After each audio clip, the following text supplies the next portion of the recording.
guys, thank you very much for being here. This is John Swift and Incentivize.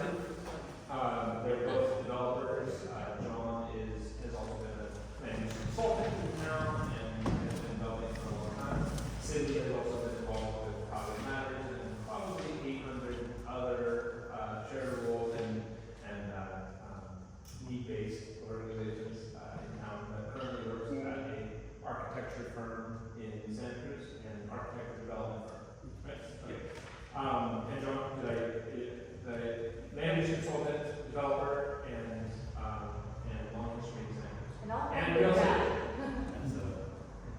so I'm very informed. Mostly a land use consultant. I worked for the county of Santa Cruz for years, San Jose for years, Santa Monica Mountains as a planner, a public planner, and then went off on my own. Doing mostly planning consulting, getting entitlements for various types of development, commercial, industrial, residential, and then branched out to doing my own development as well. yeah. All right. Excellent. Well, that's perfect. Well, thank you, and again for taking time out of your day. I did expect more people. Sorry, we have a few on Zoom, and we have a lot of RSVPs, but here we are. Even with small groups, we've had great conversations, and I feel like we have made some progress. Our goal is to try to figure out where we fit into the big problems of Santa Cruz, and so development has not really been addressed yet, but need for development has. So we're just looking forward to getting your perspectives on these. I guess to start, we always hear about the hurdles for development, and specifically, we're kind of more interested in affordable housing here, but we're interested in housing that applies to everyone. So we'd love to get your perspectives, but what do you see as the biggest hurdles for trying to put a development together? Well, I would say the community priorities. So for decades, the priority was the environment, being able to drive down the street unencumbered at 35, 45 miles an hour, not having your privacy intruded upon, and housing is actually considered a scourge in our community, right? We limited the number of housing units, we said no to housing left and right. Now you could argue that in some cases they said, well, we're going to establish an urban limit line and a green belt, and we can grow in the urban limit. That was the feel-good version of it. Well, reality is quite different than that, because it was actually no, and no, and no, and no. I mean, for every possible development that came about. So it comes down to in my opinion, a prioritizing of the priorities of the community. Now, and again, I'm not going to go into much, but I'll go quickly. The state has done that forcibly for us, and I think it's a good thing, because every parochial community in the state of California, particularly along the coast, has chosen to do what I just described for the past 4 or 5 decades, which was quote-unquote managed growth, but in fact it was no growth. And those priorities have to sink down to the frontline folks at the county, which it has not done yet, and I'm sure the city will agree with that. They are still using their old tactics of delay, obscure, whatever, and discourage development. But the state has come down with some very clear, forcible laws that make it obligatory, not discretionary. So I could go on from there, but I'll stop there. That's great. That was the second part of my question, or another question that just this, what do you see as the policies that have changed to make it better? Do you see that they're working? It sounds like yes, the state actually I've gotten necessarily for our cause very involved in state level policy, because that's where the barrier, my version of the barrier John's describing is that it's only one of the barriers, but it's a big one, which is that housing has not been legal to build. And some of it is, mostly, it's been just actually flat out in the ordinances illegal to build almost any housing anywhere. But where it was supposedly legal to build, then it was discretionary and would get declined, so it was not possible to become legal to build. So that is what the state has radically changed. And local jurisdictions still have a ton of control about where, just not about total amount. And so, today I was chairing the Housing Advisory Commission for Santa Cruz County, which is just a little advisory group, but we were looking at the county's housing element, which is the plan for the next 8 years to legalize more housing to build that the state requires. And the state now says this 1,000 units have to be legal to build and feasibly legal. But the county, in that case an unincorporated county, gets to decide quite a bit where and how, as long as it's feasible and it's not on wetlands and other important things like that. So we can, as a community, decide, do we want the taller buildings and to extend downtown, or do we want to have a lot of 3 or 4-story buildings in the middle of our single-family neighborhoods? That's up to us, but we got to do it one way or another. So yeah, I think the state has. One of the interesting things is that capital markets investing in housing production have not caught up to this in California. Last year we probably talked to 24 national investment firms trying to get investment for just housing, mixed income housing with some affordable one market rate, potentially in Santa Cruz. And you would think the top line economics of Santa Cruz, where it's so unaffordable, there's so much demand, would allow it to be a great investment. But those beyond California investment sources all still see it as super risky to try to get entitlement in California. And then once you get entitlement, maybe don't invest, but it's super risky. But it's not, there are more cases in which it's not super risky. Now, compared to 5 years ago, it's radically changed. If you do the right project in the right location, right density, etc., you now just have to check a bunch of boxes. Not that that's easy, and there are gray areas, which makes it administratively difficult, but at the end of the day, if you check all the boxes, the city or the county is obligated to say yes to the project. Again, if it's within what they've already said is in their general plan, you can't just build anything anywhere. But if they said you can build this many stories, this many units in a spot, and you check the boxes to meet the requirements, they have to say yes. So that discretionary thing has been removed in general, dramatically changes the risk profile. That's one barrier, but there are other barriers, which is, one is extraordinary high cost to create it. Another is still the process timeline is so long, and that is a problem because of cost. If you buy a place, and that's where we started to get a couple firms interested in coming to Santa Cruz, investing in new housing in Santa Cruz, and they couldn't believe our timelines. Where they're used to working in other states, where again, you still might have to build some affordable housing in the project, you got environmental regulations, and of course, all this important stuff. But they just couldn't believe it that no, if we go fast and things generally go well, then we'll start construction 4 years after we buy the property, right? And that's ifs, even though the discretion has been dramatically reduced. And I'm never going to put a pro forma together with less than 4 years, in that case. And then you just bought an expensive property, you're carrying it that whole time, paying interest, or accruing return you got to pay to investors. That makes it very expensive. But also we just have a lot of other things that are very expensive here. And so I feel like we've made so much progress in 5 years on that legal barrier, and there's still more to do. And some on the permit streamlining, and I was telling John my day ended today and started today, each with an email to each of 2 different jurisdictions in this county saying, no, we're not going to follow that process, we said, because that's not in accordance with state law, which is trying to make housing faster. We're not cutting corners at all. But no, we submitted everything we have to submit. You got the time to review it. You send us comments. No, that's the process. We're not going to spend another few months going in circles because you're not allowed to do that. And so we're still got to just implement that to get the timelines where the state claims they're supposed to legally be. But there's just still the time and cost, is huge. And right now interest rates add to that too, but that'll cycle around. But yeah. And construction costs also. That's what part of what I'm saying about costs. So do you feel like those are cycling too, or is it not taking effect yet? Because they've only cycled this way so far. Well, Not entirely. not entirely. There's something changing. Yeah, wood costs come down a bit, but it's overall, sort of skip to the conclusion of this whole conversation. There are no silver bullets, no easy answers. We're in such a bind, and where it's you know, these studies have continually shown that the less housing availability they have, the more homelessness you have, you know, right, and all that stuff.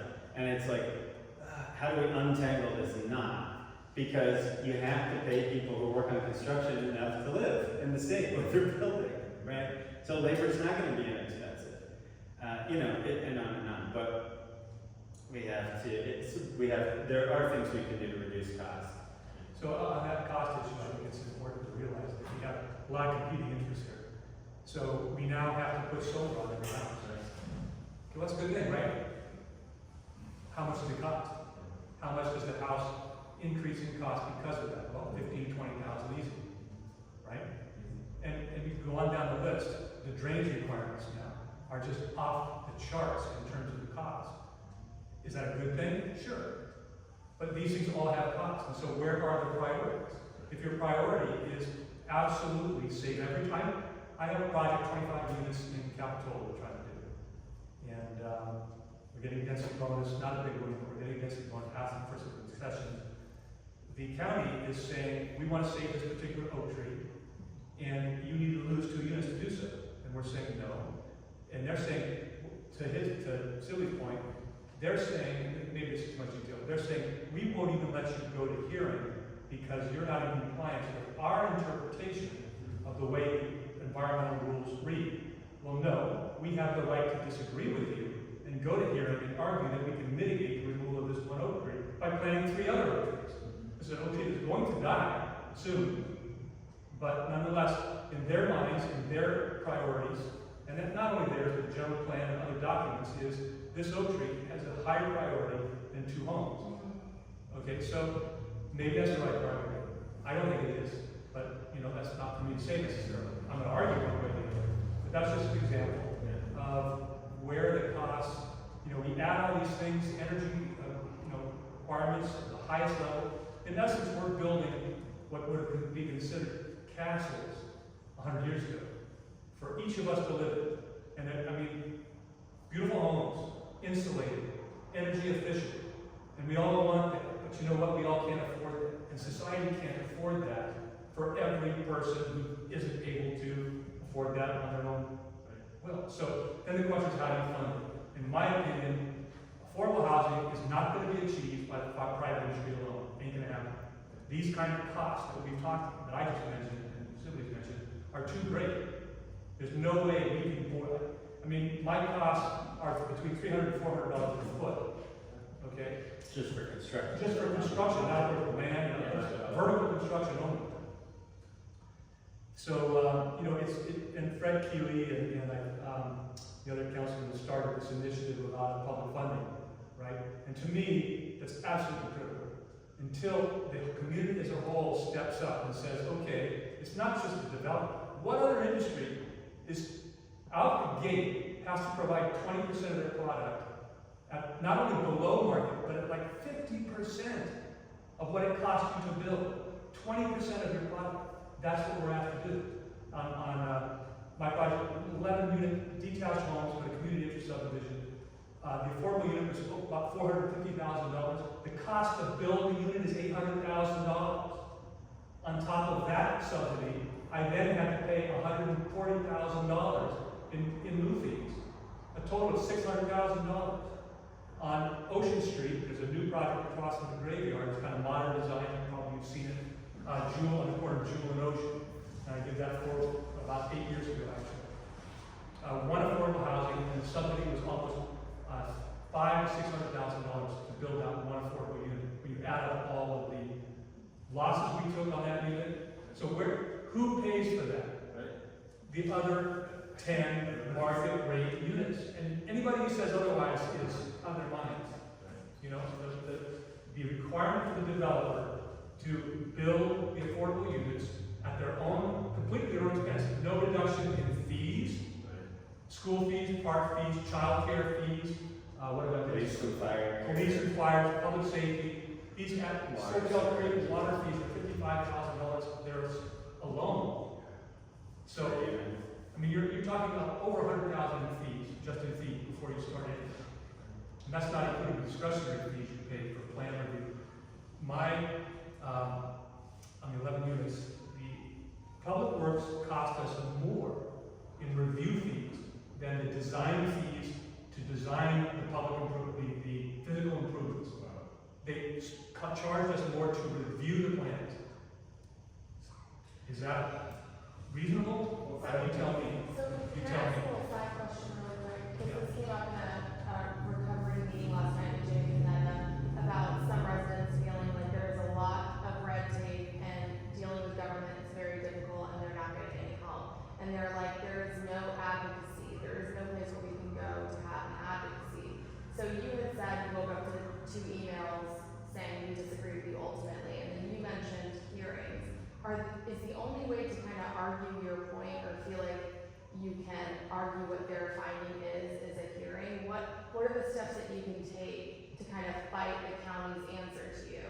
Yeah, I agree that, I mean, first of all, the county's case, the city is making attempts to do this and does a better job. The county should be training their staff on the laws that they're supposed to be following. And most of the staff we find don't even know the laws that they're supposed to be following. So, but to answer your question, I mean, unfortunately, it's why it takes professionals that do this work almost 7 days a week to do it, to get a permit for anything, because we know that in a given situation, oh, this is a situation where I should call the planning director. Oh, this is a situation where I should call the elected official. This is a situation where I should call EMB Law to send a lawyer's letter to the county saying they're not following the law. This is a time where I should probably, it's getting more trouble than it's worth, I should just send them what they want, even though it's not correct. Do you think that's what's happening to the CZU builds right now? Like, I feel like there's not enough houses being built after what happened. And You don't think 30 is enough? it's 41, friend. Wow. So. That's exactly what it's. Yeah, Exactly what it's. if I can indulge in telling a short story. Uncle was in his 80s in rural Washington State, also in an unincorporated mountainous area. And last year, 2022, his house was totaled in a fire. And it was on septic. Small house, like 800 square feet. He's a farmer. And he had insurance. And my dad, who lives next door, entrepreneurial farmer, and done some building and stuff. And he took charge, he's 75, and got the money from insurance, got the permits, hired a couple of people to build, had plans mostly drawn by contractors he knew, even the sawmill drew a little plan for him. He got permits, got the insurance money, completely 100% rebuilt the house from the ground up, and my uncle moved back in July 1st. The fire was Labor Day last year. And I was up there this summer. I helped doing some of the landscaping, water lines. You know, and so just a lot of the rest of the world works like that. For a small single family home where you're rebuilding after a fire in the same footprint, you know, same thing. And yeah, we're complete tangle here of trying to bring places up to today's code that wasn't really written to enable building septic and other things in the Santa Cruz Mountains, you know. And most of those houses are never going to be rebuilt. They're just never, they're not going to be able to become legal, time's expiring for insurance, and just the requirements, given the soils and everything, it's just not going to get there. You know, but meanwhile, we don't permit houses elsewhere in the county really either to make up for it, so. Yeah, some people argue that, well, why should we continue to build in an area that's problematic like that? I mean, floodplains is a constant question, right? In places that are continually inundated, should we rebuild there? Like New Orleans is a big question, right? It happened, how many years ago was that? Well, it's a long time, but not the only place. And that's a valid question to some extent in my mind. But to his point, Silly's point, where are you agreeing to build elsewhere? That's not happening. Yeah, and if it's in the public interest to move people out of the highest wildfire zones, then we should have a system that helps that to happen. Right. And they should be able to take their insurance money, build something somewhere else, or whatever, right? Not that everybody wants to do that. But so to answer your question, yeah, there are And there are jurisdictions, the first one I saw was San Diego, that did set up a place where a counter, a place where you would go, that was on the side of the project proponent, like their job, maybe call it ombudsman, or, you know, that kind of thing, where it's like, they're there to help unstick things and in the greater system, and you could go to that party to when you felt stuck or when two departments were telling you irreconcilable things and, you know, whatever. We don't have that around here, and I agree, that's a problem. The county has made noise that they're gonna have something like that, but they've never, in fact, the gentleman who works for me, played that role for a number of years in the county, but they didn't really give them the ability to do it effectively. And to Sylvia's point, you know, each department is so siloed at the county, drainage department, environmental department, and they all are trained in their siloed expertise, that no one is linking or understanding the relationship of one requirement, how it affects another person's requirement, and the cost magnifies just, you know, enormously because of that lack of communication and what's the word I'm looking for? Assimilation, whatever, of priorities and reconciliation of conflicting, which is oftentimes the case. One department is saying one thing, another department is saying another. They don't care. It's up to, I'm not saying all the staff is, you know, uncaring, but they are limited by their bureaucratic situation, and they got a job to do, and their job is siloed here, and that's what they do. So I'm very interested to see, I mean, we've come so far in the last 5 years on the entitlement process, on zoning, that kind of stuff, right, at a state level. And there is activity at the state level to see how do we go the next step, how can we require, at least now one of the state bills, you know, if you want to go pay extra, you can get a third party to review building plans and it might happen a lot faster, you know, stuff like that. We're going to have to figure out, you know, how do we resolve some of these other issues. I know in Oakland right now, there's when you apply for building permits, we have some projects in Oakland. By default, they don't review your electrical, plumbing, and mechanical in your building. They know they don't have staff time to do it in a reasonable amount of time. So you can pay extra, and then they will review it. But otherwise, you just have to build it to code, and they're going to come out and inspect it, absolutely, and you better have it to code, or else they'll make you redo it, right? But they're going to like, well, those are things where mostly builders on multifamily buildings know how to do it to code. And so unless you pay extra and have extra time for them to review it, you could go forward and get your permit and it's on you, right? Which ultimately it is anyway. The city approves your building permit. If something's not up to code, that you can't build it that way. So yeah, I think there will be continued movement on these fronts, but you can tell our day-to-day can be frustrating. So I think maybe it was before, but someone raised the issue of tiny homes. Yes. So tiny homes, you know, city has an ordinance, and the county actually adopted tiny homes ordinance. Yes. But the problem there is the overall requirements, septic requirements, energy requirements, all the things that I spoke about earlier that raise the cost of housing and end up being essentially what were palaces in the past. We now live in these palaces of varying sizes, but these tiny homes are maybe 200 to 300 square feet. So the question is, you know, are the codes going to be relaxed to these as well? And until they are, you know, it's questionable. And the tiny home, you know, we're not talking about tiny homes in terms of density, tiny homes in terms of one house, as far as I understand it. Yes. It's tiny home, you can do a tiny home on a lot, great. So that's going to save somebody some money, hopefully, if they can pass the septic and all the other geologic issues and everything else. But that's where, you know, is the priority the house, or is it the preservation of the neighbor's rights to have unfettered privacy, views, et cetera, et cetera. And, you know, we'll see. But the real question, in my mind, in terms of a viable alternative that could be, I still don't see it being a privately funded alternative, but maybe I'm wrong, maybe someone will figure this out. But a tiny home community that's got to be subsidized deeply, that has standards that are appropriate to tiny affordable homes. Meaning they might not have solar, they might not have number of things that otherwise you might have in a palace that we live in. But you think that's better than 10 on the sidewalk? I think so. Oh, I think, yeah, it's random. But I think that's what I tend to agree with you, John.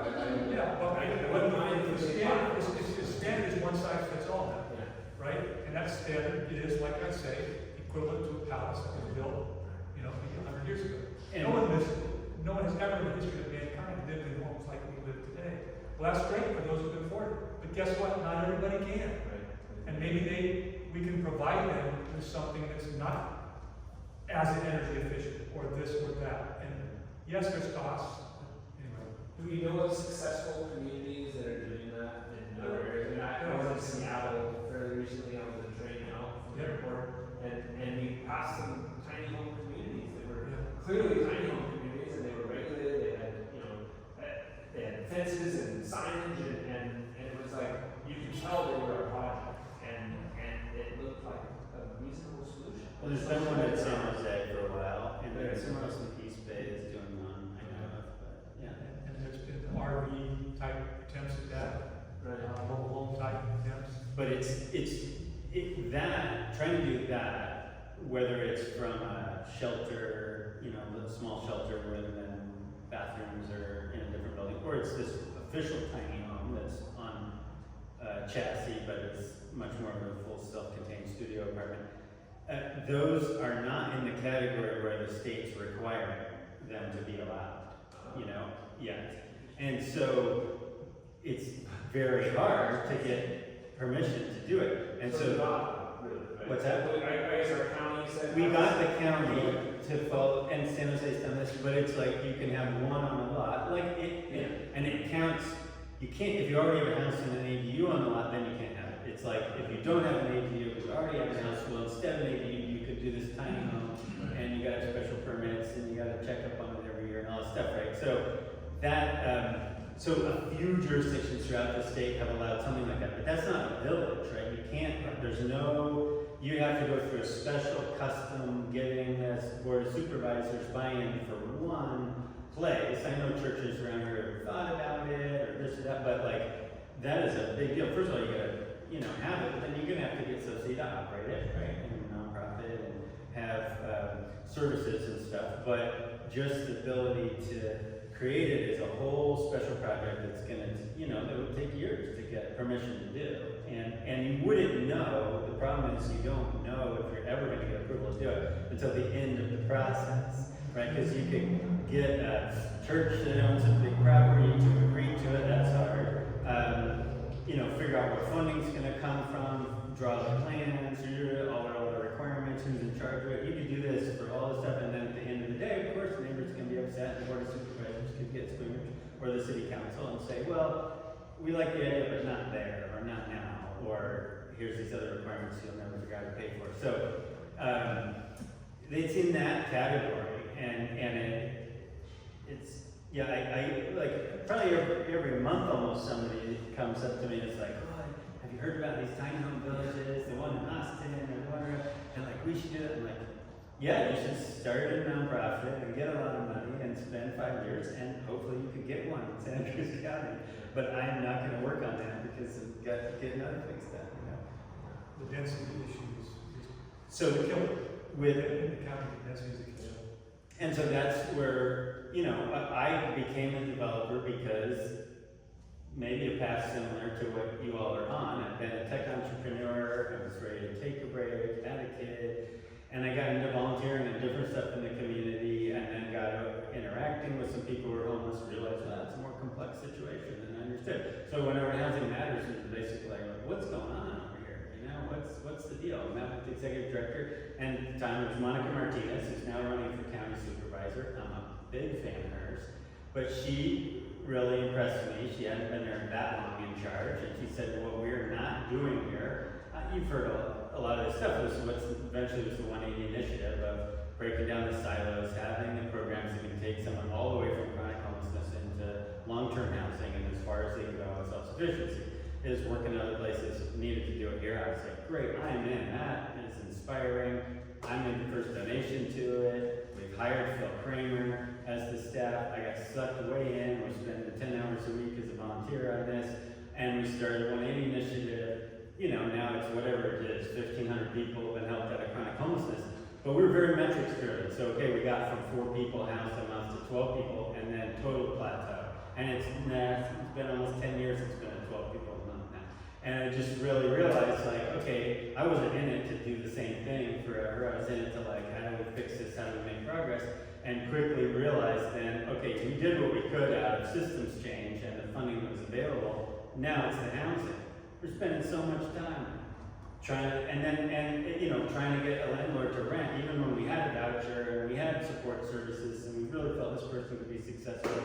And then I didn't feel good even when we succeeded, because who's not getting that unit? Is it a teacher? Is it a student? Is it other people we need in our community? We're competing against them for helping this person off the street. We need to help that person, but it's a zero-sum game. And so that's when I became a housing developer. And then I was like, we've got to have the housing, and then realizing that, there are cases where we can do more affordable things that pencil out, but obviously I spent a lot of years learning from John and others how hard it is. But the tiny home village, where I was going, part of where I was going with that, the difficulty of that, and the feeling like never going to get permitted here until state law changes or something, is how we ended up with it, Harvard West, doing the big studio project. So I started that project, took it on for years, and then eventually, once we got it entitled, which was very hard for the city, and frankly, it felt like the city was really, staff was not supportive of it for years, and we figured out how to work around them, and then use some new state laws. Got it approved, helped raise some money, and turned it over to Housing Matters, and then Mid-Penn, and they're gonna get it built, and it's awesome, 121 units.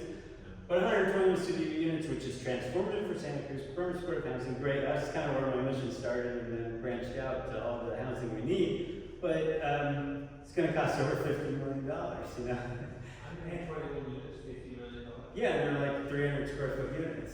And there's a whole floor for services, so it's not just the units. 20% of the building is a whole bunch of services space, which is really great. But that's with zero land costs. They already own the land. And so a bunch of that's because it's even more expensive when you use public subsidy. You spend a lot of extra money, huge amount of extra money when you get public subsidy. But that's the only way you can make all permanent supportive housing, to John's point earlier. So the subsidy system should be more efficient, should not be as wasteful as it is, okay? But that's the only way you get that. So, but we made a project happen using a lot of private money and stuff because it, needed to get on the ground. So, anyway, that's the point, is that that kind of permanent supportive housing is very expensive, and I still believe that's the right solution for the 10% of people who are homeless in our community, who are only going to succeed with that level of housing in that location with somebody to check on them every day, control the ingress and egress, and all that stuff, right? But that's a minority of the homeless population, and some people only need that for a year or two, some people need it long term. So that's the expensive solution, but it's for the most expensive people who are on the street. Most people who are homeless, really, we just need a better housing market, and then there's people in between somehow. So, John, you had talked about the high density bonus. Are there any other incentives to build more affordable housing? Well, the density bonus comes with the right to get concessions and waivers on zoning standards. So that's a huge issue that every one of my clients and I use myself. So density bonus, I don't know how much everybody understands about that, but it's a factor of number of affordable units and depth of affordability. So, and the idea is that the additional density bonus in market rate units subsidizes the additional affordability or number of affordable units. So, like we've both been saying, this has been a game changer, hugely, and everybody complains about the stuff down, not everybody, enough people who've all heard it, complain about downtown being, these are just, luxury apartments or whatever. Well, yeah, how are you going to pay for 20% affordable units? So count it out. There's a lot of affordable units being built here. I'm doing a 380 unit project on Ocean Street right now, and it's going to have 50-something affordable units. Is that something to laugh at? With zero subsidy. With zero subsidy. Is that something that's Sure. well, guess what the Public cost is? subsidy. The reason it can be done is because you're getting a density bonus and can charge rents to subsidize the affordable units. And there's so many people out there, unfortunately, in decision-making positions that know the reality of this, but refuse to say it publicly. I could name names, but I won't. Oh, please do. But in public hearings, I've said, every unit should be affordable in our city from this point forward. What are you smoking, number one? And number two, what economics class did you go to? Okay, so until you are willing to spend $10,000 a year in additional taxes, probably, let's see, $60,000 by 10,000 is how much? I mean, I don't know how much it's going to take, I'm just being facetious here. No, but it's, We aren't going to do that. yeah. Federal government doesn't seem like it's going to do it. My answer is there is no solution. Realistically, we're going to live with this problem, and we're going to make changes on the margin, and that's all we can do. You have to think about successes on the margin. And I'm sorry I'm pessimistic. I don't think in my lifetime, which was shorter than others, but we're not going to solve this problem. And we're going to make improvements on the margins, and that's good. It's worthwhile doing. And to that point, I want to say, how many hearings have I been in the 40 years I've been doing this work, where someone will stand up and say, this one tree is worth 10, 16 units, or the additional traffic, because I'm going to be forced to be in line for 10 more seconds at this intersection. You have to cut 10 units. And so their concept is, I'm going to improve the environment or my life by a margin, and it's worth fighting for this margin. No one is fighting for the marginal housing unit. I'm not saying I'm exaggerating, because there are people, there's plenty of people, you guys potentially, Housing Matters, YIMBY, a lot of people are beginning to do that, and that's Way more than 10 years ago. way more than 10 years, and that's what it's going to take, is that commitment to win on the margins. And until you win on the margins, you can't win the big battle. Maybe I'm slightly more optimistic than John, but it's only to a degree, and that's because I haven't done it as long as he has. But the period of time I've been doing it has been more dynamic in terms of things changing. Right. But it's like, I do think it's right to think of it in your head of like, our housing homelessness crisis in California, it's like climate change. None of us believe climate change is going to be gone in 10 years, right? But how bad it gets matters a lot. There's a lot of degrees of suffering and how many people are suffering, right? And so if we can make it less bad in 10 years, that helps a lot. So maybe I would only to a degree agree we're not going to solve it in 10 years, we're not going to solve it in 20 years, but I think we could be saying 15 years from now that, oh, it's getting better instead of getting worse, and then steadily better, and then maybe when my daughter's my age, it'll feel a lot better. If we do all the right things, right? Much like climate change, but take some big changes.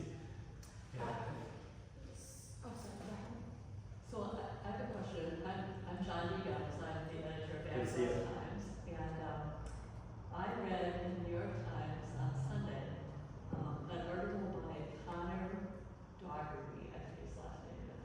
Did either of you happen to see that? I don't think It's so. about public housing, a new model in Virginia that seemed to be very successful. Now, what they did was, and they used this example of, it was an apartment building, 168 units, which is, a sizable number of units. And what they did was, the government, so like the county or the city, created a 100, I think it was million, and maybe it's bigger company or whatever, but they created a fund that they would use to lend to the developer because otherwise where do they get the money? A bank, right? Or private investors. They were talking about private equity where the interest rate is in the high teens. Right. Okay, so that brings that carry across, like, Right. ooh, it's just ka-ching, over and over. And so having this money available for the developer, it lowered the cost because they were, I think the rate was 7% versus 10s. And that was the secret to making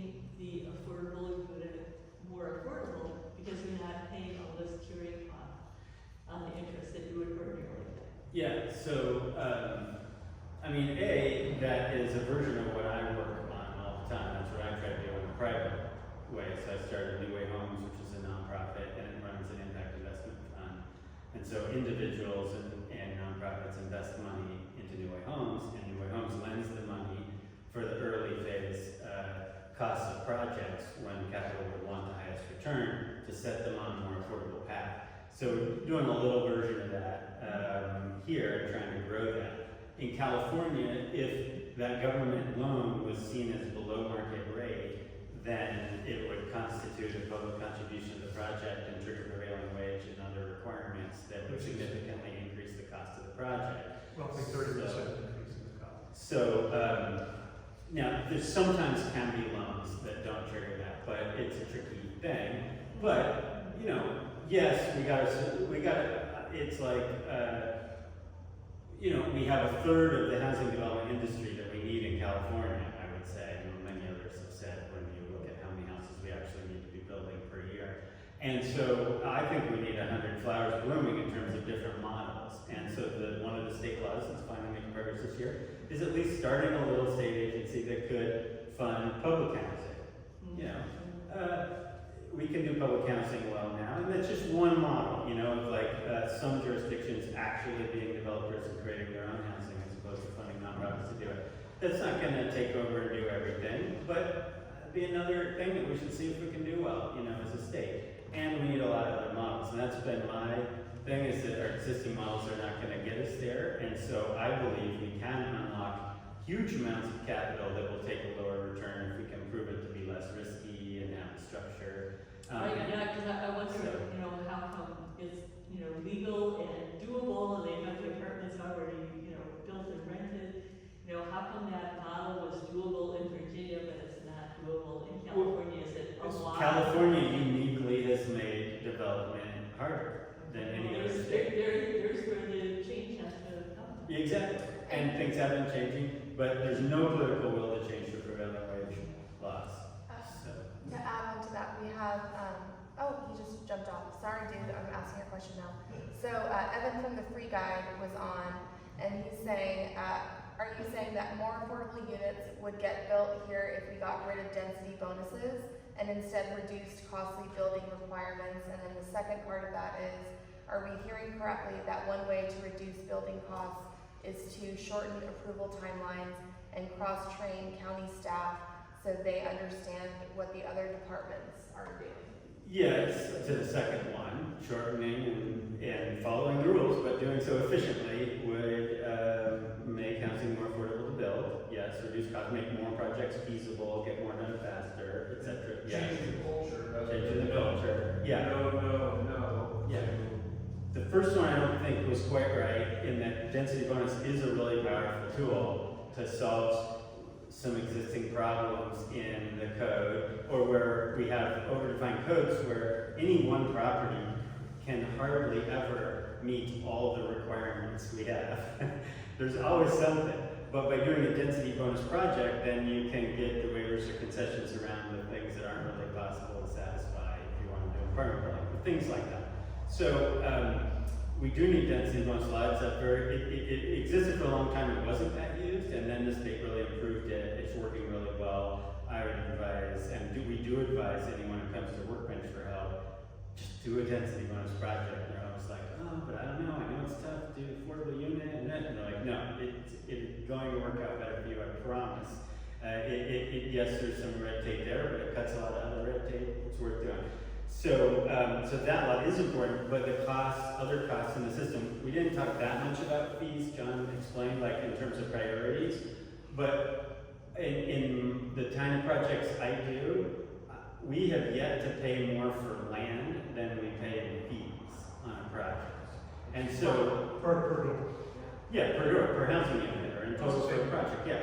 And you know, there could be some where you pay a bit more for land or whatever, but mostly, and certainly where we look for reasonably priced sites, and when we do buy sites, and you know, I've heard a lot of staff, jurisdictions, and then legislative staff, and I'm often correcting that because they're like, oh, but the price of land, and if we zone for more, I'm like, look, we pay more in fees than we do for land. So fees are just a rule that could be changed. And it's like, and to give some credit, the water department in Santa Cruz really reduced its fee per door a lot in the last few years, because they realized, like, it's money going into, it's not covering a cost for that project. We're building the most water efficient units in California when we build new housing, and multifamily housing is super water efficient, way less than even the average house in Santa Cruz uses. And you have to pay for the cost of bringing water to that project. That's aside from the fee. You're already doing that. The fees are just to go into the pot of things that pay for replacing really old infrastructure in the greater system, or hardening things for climate change. And in fact, are a tiny percentage of that budget. And so the Santa Cruz City Water District did, again to its credit, did a study and at least significantly reduced the amount per door for smaller apartments or rental units and multifamily and stuff, and made it more reasonable compared to a lot of jurisdictions. But we still, like, that permanent supportive housing project over in Harvey West, kind of top to bottom, the city system loves the project now, but we're at this point. And it's, like I said, 120 units. They'll each have a single adult in them who's been chronically homeless, no kids, right? But it's going to pay $150,000 in school fee, because in some theory, in some study, any new housing might bring new kids, you know?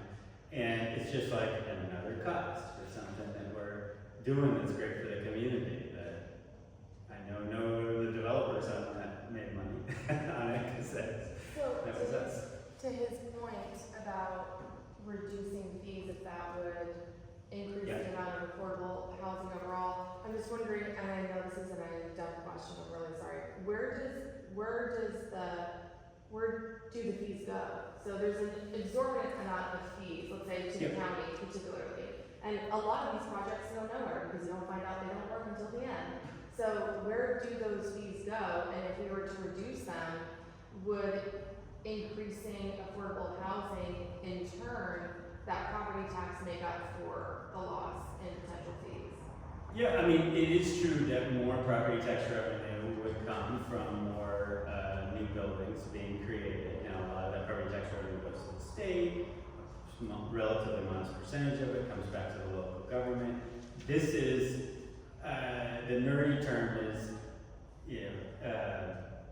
fiscalization of land use policy, which is the local jurisdictions would say that they lose money on housing being developed from how much property tax revenue they get versus the services they have to provide. They break even on office and they make money on retail, if the retail is actually occupied. So they tried it. A lot of the apartment buildings, we look at building where we can build more density housing, the city or county requires us to put commercial space in the first floor, and then the bank says you're probably not going to rent that any year soon, and so we're going to assume in your pro forma zero rental income from that commercial space, because there's just not demand for it, and yet the city requires it. Then why do you require it? Because because it doesn't cost them money to build it, and the only thing the city makes money on is sales tax revenue. Oh. So to that point, I just want to elaborate on that a little bit. The county used to have a requirement in a mixed-use project that you have 50%, you can have no more than 50% of your project being residential. Scotts Valley still has that. They're considering changing that. That's something that could use input from everybody in the housing element, in the general plans, because that's a holdover. No projects get built into that. No project gets built that. I mean, if you look at Santana Road, everybody's been to Santana Road, right? That's a 5-to-1 ratio. 5 residential floors above 1 of retail, and that can work. 1-to-1 is absurd. It ain't gonna work. It does not work. Nobody builds it. So, and you can go around town, even though we need it either. What's that? Right. We don't need it. Right. But I've had numerous discussions with planning directors. Well, we don't need it now, but we might later. We can't afford to give it up. So, okay, but you can afford to give up housing. Again, it goes back to priorities. It goes back to priorities. And so, the idea of continuous, never-ending arterial commercial strips, which is what SoCal is on, what water is on, right? it's faceless, Mission Street, Ocean Street, just continual commercial zoning that is largely empty, marginal uses, instead of focusing commercial in commercial nodes and allowing residential to be built like in many other communities nowadays. A lot of El Camino, look at El Camino plan, and you'll see a lot of large swaths of residential, and then the intersections are high density commercial and residential that have a sense of energy to them, right?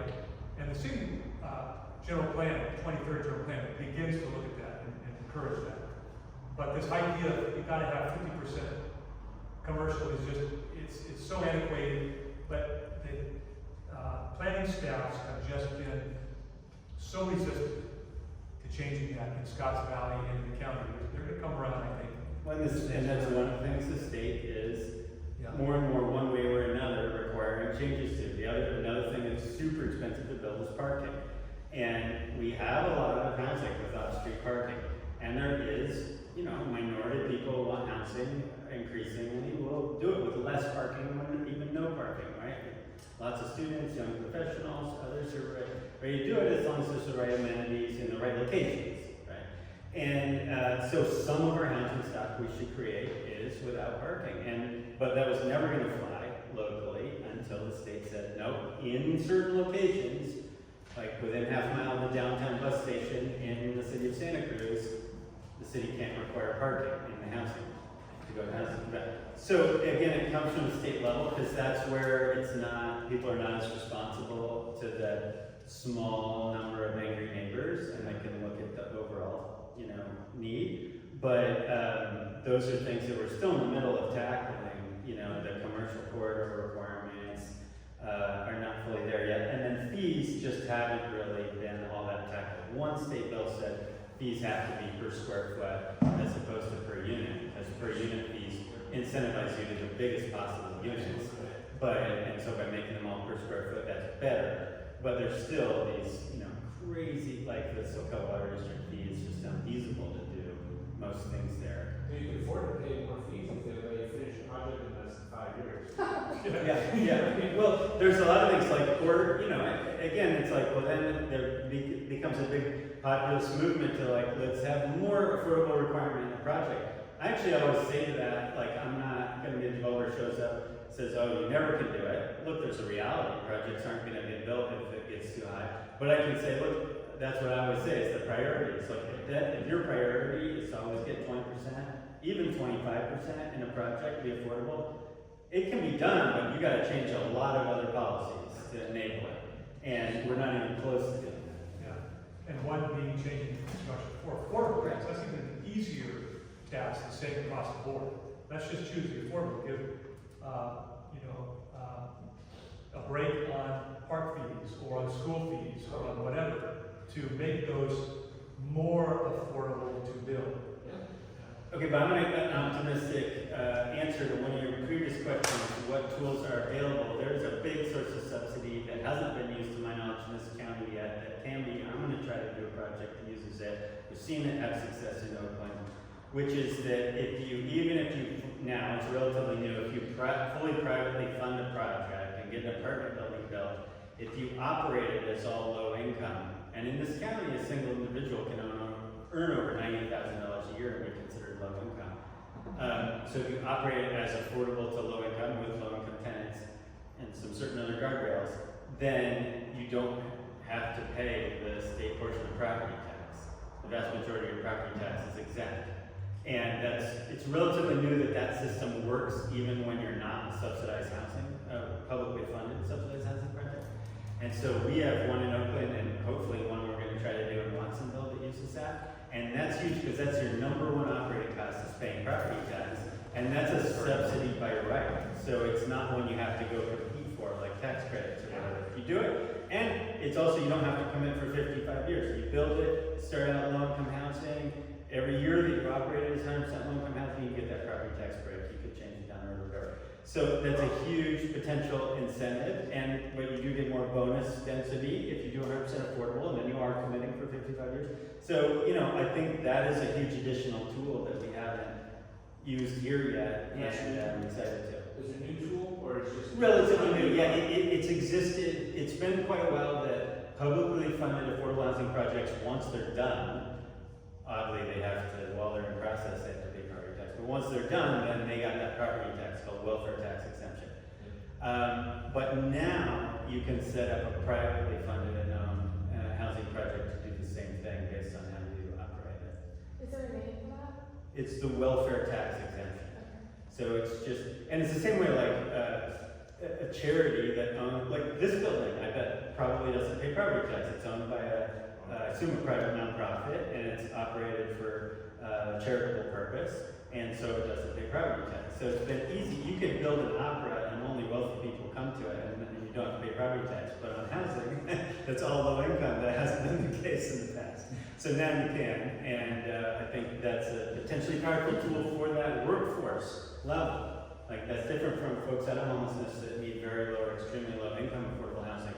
But we need a lot of low and moderate income affordable housing because that's who's, in so many jobs here, and that's not going to change. We can't double the wages of everyone working in education and tourism industry and everything else, right? But they got to be able to live. Can I ask a question going back to the tiny homes idea? My understanding is that the county of Santa Cruz, board of supervisors, allow them in unincorporated areas, one per parcel. Right. And the conversation is much different in 4 cities. And they're not quite as forgiving or open-minded. Do you ever see that changing?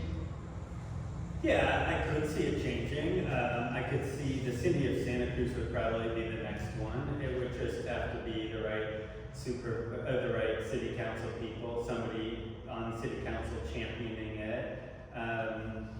They could copy paste the ordinance from the county or from San Jose essentially. And look, you just get a few a year. It's not going to be this big thing. It's pretty regulated, and it would be something that could be done. So yeah, I don't see it. I think they would probably be the first city where it starts with a line, but it needs someone there deciding that's going to be the thing they work on and really push through and stuff, getting the votes for it.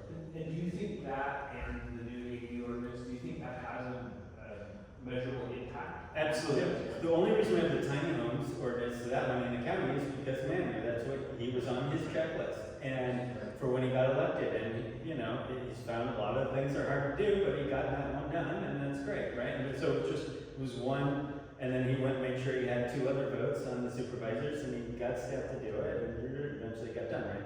So, but absolutely, and statewide it's measurable. I mean, we're only building roughly for the last, since the Great Recession, 100,000 units a year in California housing. Roughly, that's what you could say we do.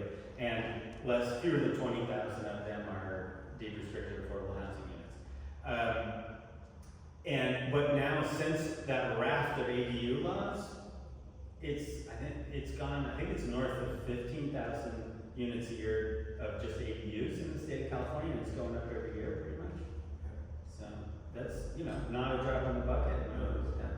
Is this a regulated amount per year, or can they open it up? Oh yeah, no.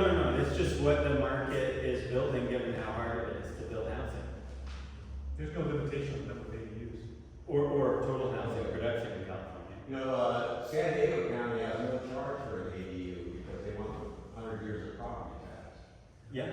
I mean, So they're pretty simple down there. So no fees at all? No fees at all in San Diego County. No water fees, park fees? No. not for ADUs. I know. Well, yeah. And Not here. right, but I think it was Fees would help build more units. Sin City here, I think, is where we did it first. So Workbench has designed pre-approved ADUs for like 8 jurisdictions in California now. And we're in the middle of doing it for Davis, Plumas County, a couple of, but San City, I think, was the first one that we did it for, and there it's $20 to go pull a permit for an ADU, for pre-approved plans that. And they have it on.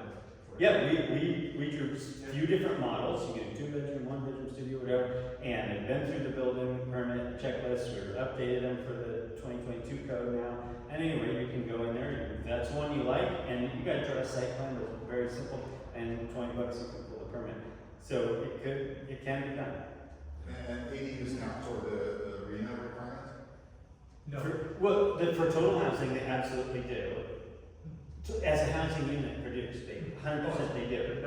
Not necessarily low income. There is, they can count, they don't have to count as above moderate income. So there is something I'm a little fuzzy on, but like, you basically look at what they typically rent at, and if that's affordable to a moderate income, HCD will allow the jurisdiction to say, okay, these are moderate income. Yeah. But the cost of building an ADU here in Santa Cruz is outrageous. So, What do you, like, $300,000, $400,000 people are spending? Is think of that? it per square foot. The smaller the unit, the more cost per square foot it's gonna be. Right. So, you know, $300 a foot is cheap Yeah. in today's world. I don't think anyone does that anymore, do they? You sort of use that number? Yeah, but, no, not 300, but in the threes, put it that way. Yeah. But, and if you're building multiple units, you can get Sure. a couple. But, small ADU unit, I mean, it's gonna be really hard Yeah. to build in the threes. Yeah, I mean, I'm a native of the county, 73 years I've been here.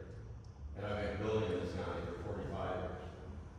And, I'm just had a client in the CZU fire, charged her $20,000 for a permit to rebuild her house. That was just a fee. That's cheap. They wouldn't accept her, soils report dated 1996, so we had to get a soils engineer involved, there's another 10,000 there.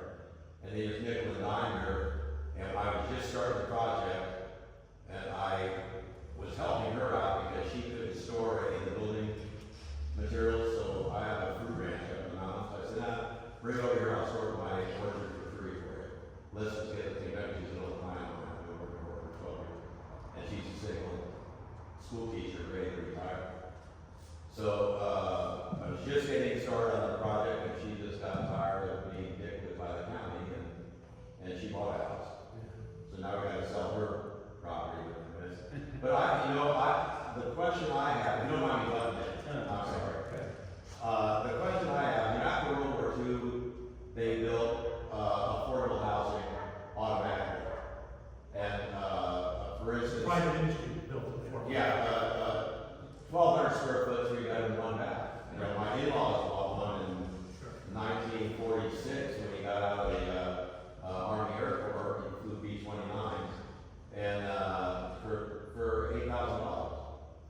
And I've been trying to build affordable housing for years. The biggest house I ever built was 2,400 square feet.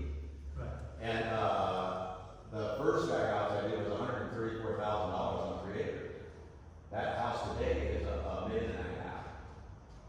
All because this county went to low growth and no growth right off the bat as soon as Prop 13 went through. So what I've been doing some research, and if you guys want to hear from me, just tell me. But I did some research. Red Lodge Road is where I live. And when I was a kid, we were fruit ranchers. When I was a kid, there was 12 ranches on Red Lodge Road, and our property taxes were about $250 a year. And so up until the late 60s, I'm figuring, I did some research a few months ago, I'm figuring they had about $5,000 worth of revenue off of Red Lodge Road. And now there's 60 homes on Red Lodge Road. The guy behind me pays $32,000 a year in property taxes. So I took all the properties that sold recently, and me and 2 other guys with them have been there forever. And I figure the average property tax is about $10,000 a year. So they're getting $600,000 worth of revenue off of Red Lodge Road, when they used to get about $5,000 years ago. Where's all the money going? Well, that's a state budget. Expand that. It goes to the state budget. I understand that. Yeah. But if you go to the whole state, they've got so much revenue, why isn't the state giving us more in the local level? Why aren't our supervisors up in the state fighting for that? Well, I think that percentage is set by Prop 13, so we as voters, Californians at the time, Oh, yeah. in the 70s, right, approved a property tax system that slowly has starved local government. Right. There's also unfortunate pension plans that have been very difficult. There's a lot of issues, right? and costs going up, you know, we have to pay our teachers a decent amount, etc. So there's a lot of issues there, but Prop 13 reform is an important topic. And so one of the things, I just want to pivot a little bit on that to say that the reason some things are really going in the right direction now in California on housing is because 10 years ago there started to finally be more grassroots support for productive changes on these things. And people saying, oh, we actually need more of all kinds of infill housing, and yes, affordable housing, and just yes, total amount of housing and infill, and housing with transit, and, you know, et cetera, and just legalizing enough of it, and, you know, et cetera. So that's made all the difference. And so one of the things that's powerful to do is advocate for changes, you know, pick a couple things that can be done locally, but also pile on and advocate at the state level. And our state legislators do need calls of support and calls into committees. And, you know, I like California YIMBY. There's several groups that have YIMBY in their title, and they're all different. But California YIMBY is my favorite one for working on state policy. I think they're really smart. I agree with 100% of what they do. And so when they have bills, they don't pick easy fights either. Like they don't bother leading the work on bills that are obviously going to pass. Like they really, and they're trying, and they don't want to pass bills that aren't going to do any good either. They're, you know, pretty disappointed about SB 9, for example. So, you know, it's, I think, being more voices, and it's surprising. It's like, oh yeah, they want folks from Santa Cruz County endorsing their bill. You know, it's just like I've called into state hearings from here. Stopped on my bike on the way home, you know, and there's not that many people calling in and you explain why it's really needed. You know, it's just we need those voices, and those voices are winning the day on a lot of topics. You know, not everything that we need to do, but a lot of stuff. And so now it will come around to tackle fees, I believe, for example. So we need voices that say, yeah, unfortunately our local governments are starved of funding, so one thing that was politically palatable to do is put all these taxes on housing development, right? And, you know, even Fred Keeley will say, he agrees, I mean, if you get him in a non-public moment, he agrees that wasn't a good thing to do, and he was on the Board of Supervisors for part of it. It sounded good at the time. And so, you know, it's not that those things don't need funding. We need funding for our parks, right? But if the only thing we do is to tax the thing we're most starved to have, like, that's not a good thing to do. Somehow we need to fund it another way. Yeah, the problem is those, you know, people electing these people that are part of the problem. You know, Keely's been a problem for a long time. Larry's been a problem for a long time. Well, look, Because they come up with these ideas that it just costs too damn much to build homes in this area. And I even have my contractor's license, I'm not building anymore. I'm tired of private government, but you know, you were saying ADUs are expensive. Well, a friend of mine who does all my grading for me, that I went to first grade with, he does stuff in flat ground. There's soils reports for an ADU. Well, ADUs are on a steel frame, they'll float. Why are we spending $10,000 for engineering when it's not necessary? yeah, The exactly. stuff we spend money on is not necessary. So what we have to do on this stuff is, some of it is there for no good reason, right? So, and it can be changed. And it is like, even if you're tired of Fred and John, like they can be allies on a lot of topics, but they need to hear from people. I know that, like John Larry gets calls from people who don't want him to support some of these state bills, right? And so it's important. It's a small thing, but we can all take a few minutes to do it. I know John makes calls, you know, we gotta hear from the other side, and it makes a difference, right? And then we also gotta campaign and elect people with new energy who are ready to shake things up more in the right way. It's just a challenge.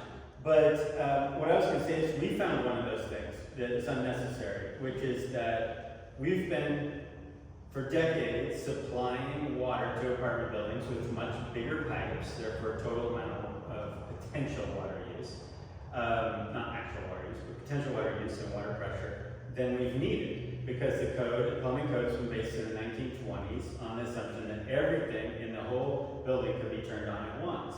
But now we have so many fixtures per person, and family size and blah, blah, blah, blah. It's just never the case, you know, when we got dishwashers, you didn't use that dishwasher. You just don't run everything at once, like, and so, we've measured, not we, but the greater engineers have measured hotels and apartment buildings of all sizes, and they come up with a model that says if you supply water infrastructure for the peak use of this, you're probably 3 or 4 times what will ever actually get used, instead of where the plumbing code is, which is 20 times what will actually get used. And okay, having smaller pipes saves a little money, having a smaller water heater for big buildings, it definitely saves some money, but the thing that radically saves money is that your water fee to an apartment building is based on the size of the water pipe coming in. And that's hundreds of thousands of dollars. So we got the county and we got Oakland, those are the only 2 jurisdictions we've gotten so far, to adopt something that California has already approved, this alternative calculator for water tests. And when we talk to like city water district people, they were like, oh yeah, we know that. You never use the whole, 1.5 pipes worth of water, but that's the way it is. And it's like the plumbing code has to be adopted by the city, but the fee is paid to the water district. They don't, that even though they're connected, those staff are not talking to each other, so no one really cares to change it. So once we showed up, gave all the reasons, we got a couple jurisdictions to save it, and we're saving hundreds of thousands of dollars on some of our buildings. It's just like, it's replete, but, and the problem is, it's not my job to go through the whole code and find this stuff, right? Some of it takes state changes, some of it's local changes, and it's just like, well, I got time to like work on one of those things a year, and so we need, but when they do happen, we need people to support it, or you guys find one thing to champion and go for that one thing, Well, who are the power brokers down in the county here? Because, I testify to the board of supervisors of the CZ fire victims, because I go to all their meetings, and there's numerous complaints, but I don't see any board of supervisors there. Like last night at Jimmy Panetta's deal, I didn't see any board of supervisors Well, at these meetings. I mean, they do go to a lot of things. Yeah, I know, but, Excuse me, but there are 2 seats on the Board of Supervisors where the incumbents are not running. So, well, I'm asking there's the board of an supervisors, my opportunity, district, which is for managed people district. to take And a I'm trying to position. stay out of the politics type situation. But, I mean, You can't change into this and say other politics. yeah, I mean, That's life what it is is. politics. Your negotiations with your wife is political. I hate to say it, that's my view. well, thank God I only got to go for it. But I mean, life is politics. Yeah. And you're talking about changing stuff and being dissatisfied with things. Well, I was on the Lower Grade School board for 6 years in the 90s. Well, I know, but, And I was asked to run for that, I did. And well, I'm not saying that you. I had more fun getting shot at in the Army than I did on the school board. But you gotta find the part of the process you're willing, if you care, you gotta find the part of the situation you're willing to do it. Yeah, not everybody wants to run for office, I don't, that's fine. But we can support the people who do, or we can call and support certain policies, or we can do something else entirely and work to help projects, there's a lot of things to do. You just gotta find the part, that where you feel you can make a contribution, and we need you to be doing that. And we're getting to. And we're running out of time, Yeah. we do have someone who's in the room after us, so. Okay. We really appreciate your time here, and is there anything that you wanna, I love that idea, find something you are passionate about and work on that, and I feel like that is our purpose here, we're trying to figure out where we fit in this solution and how it's built, but, is there anything you want us to, go away with? I mean, this has been really informative In and. my opinion, when you are at a party and at family events, Yeah. it's about expressing the priority. And Yes. housing for people is a priority. And it's as much a priority as saving that tree, or saving that, whatever, that lowering the intersection congestion level. That homeless person that's needs a home, but also affecting other aspects of our community and taxing our community in many ways, housing is a big part of the answer. And I'm all for that, we need more housing, more affordable stuff. Listen, I'll tell you, the county, and I got 45 years of experience down there. I looked at a lot on San Jose Soquel Road years ago, and the guy wanted to sell it to me, it's 13 acres for $300,000.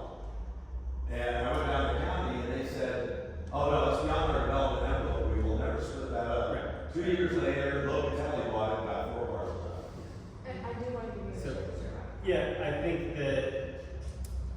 Just then a couple tips. I think Housing Santa Cruz County is an advocacy group. I think you should all sign up for their list. Maybe become a member, maybe $25 or something, because I think that's a group that has grown up that's trying to advocate for good things that'll help in this. So they endorse projects, which is important, and then that shows you projects where you can send a quick note or do a quick call. That really matters in our community. It matters when just as many people show up for a project as against the project. That's been a big change in the last 10 years. It really matters. So Housing Santa Cruz County, or policies, or the local measure, which John mentioned that hopefully would get on the ballot next year, because we have to have a little bit of local funding for affordable housing in order to compete for the state and federal funding. We don't get our fair share of that subsidy to build affordable housing unless we have a local match, so we need a local bond. So if that happens, so Housing Santa Cruz County is a good little entry into that for what to support. And I will send through you, New Way Homes is going to do a crowdfunding offering, which is an opportunity to loan a small amount of money if you want to a nonprofit and get it back and get interest to help build affordable housing. So that's another model that I would be remiss if I didn't say. But I think finding, and then, like finding something housing related that you can get behind, work on, work out the kinks of and take to, there are elected officials here who will bring, but they don't have time to figure out the answer. Man, it was all about getting that plumbing code change passed once I teed it all up, right? And then Drew was unanimous on the consent agenda by the time it got done. So find those. Have you ever had any luck with the supervisors calling you back? 'Cause I testify the board of supervisors all the time, and give my phone number, wasn't it? That's not, you gotta I've never had any back. Well, they do email you back. Yeah. I get emails back from them all the time. So, The other one that got back to me was Jimmy Canada. Well, thank you so much, guys, for coming. This was super informative, and I think we'll be following up with you after